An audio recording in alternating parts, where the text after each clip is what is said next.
Hey everybody and welcome back.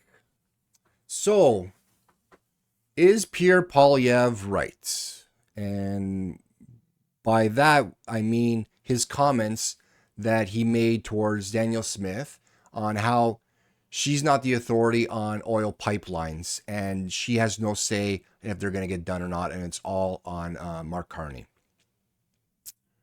Yes, he's right, but he's also wrong because he's left out key information, which that's Pierre for you, always giving you half truths or not all the information that you should be understanding or listening to. Mark Carney is one of four parties that have to be at the table on the same page. You've got the federal government, Alberta government, the BC government, and Indigenous communities. Even if Mark Carney came out tomorrow and said, I'm taking away the ban of oil tankers in the northern coast of BC, uh, the pipeline still wouldn't happen because you got David Eby saying no, and you got the Indigenous community saying absolutely not. So you have to have all four parties on the same page.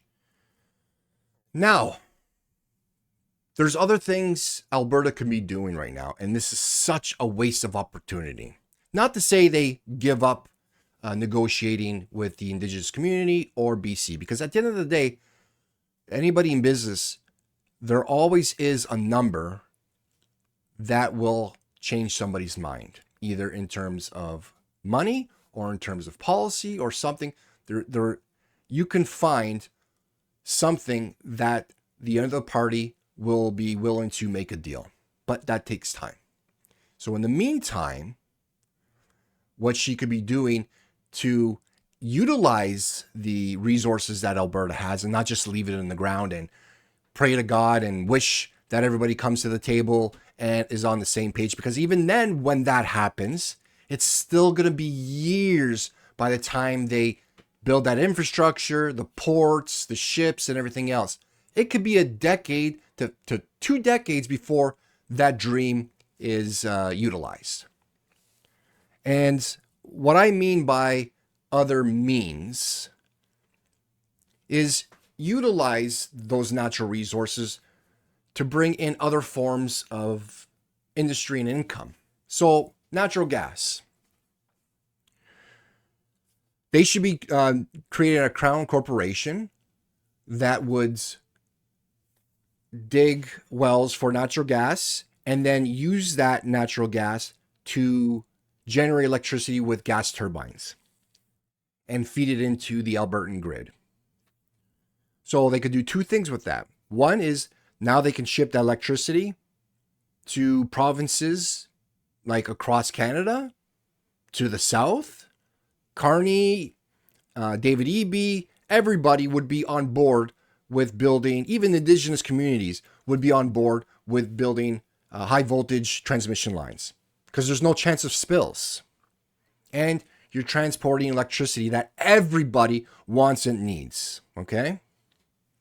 For between manufacturing, heating homes with heat pumps. I know you guys love it. Electric cars. I know you guys love that, but there's still people are still buying it, and there's industries that need electricity to operate. So there's a high demand for electricity, and everybody wants that. But not only that, you can also entice industry to come into Alberta themselves through data centers using for AI, cloud services, whatnot, which will be bringing in jobs for construction, jobs for maintaining those data centers, and jobs for engineers and computer engineers and coders and stuff to run and design those data centers. Manufacturing. If you can lower your electricity bill to nothing, or at least the lowest in North America, manufacturers would be jumping ship wherever they are to come to Alberta, which again would be bringing jobs, opportunities to Alberta.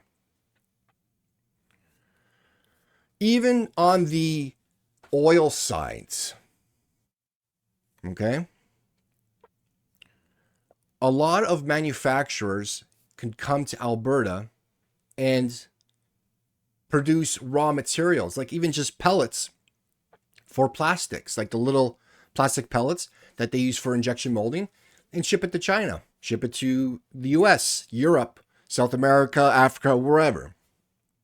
Everybody needs high density ethylene, polyethylene plastic. So she's not utilizing the resources correctly. And she's losing huge opportunities to actually make Alberta great and thriving. And then she could turn around and say, guys, see, look what I did. I had my hands tied with the federal government and the Liberals, and I still turned it around. I was still able to make Alberta successful, more so than it is now. And still continue with the fight to bring that oil pipeline to northern BC. You can do two things at once. You can walk and chew gum, right? Doesn't look like it to me from Danielle Smith, which just like throws up her hands and says, well, they won't let me do it. It's the federal government's fault. It's Indigenous community's fault. It's BC's fault. So I guess we're just going to leave it in the ground and let it sit and do nothing. So, like, say whatever you want about the Liberals and BC. Danielle Smith is no better. She's lazy. She's losing this opportunity. And she's really not the proper leader Alberta needs. So this is going to be interesting, what she does in the next few months. But I don't think anything's going to change because she's shown what she's capable of doing, which is absolutely nothing. She's just too busy worrying about what books are supposedly shown in kindergarten and charging people for COVID shots than actually fixing what's going on with the economy and everything else in Alberta. Like just this is just a true example of just lazy politicians and blaming everybody else. Oh, and then also don't forget about the CPP and how they can manage it better than the current CPP fund and everything else. Because, you know, Danielle Smith has been able to manage a lot of things in her career without destroying it. Anyways, that's it for me. Let me know in the comments what you think the Alberta government should actually be doing. If you agree with me that they should be concentrating on other avenues with the resources they have access to. And let's see what happens. All right, guys, take care. We'll talk later.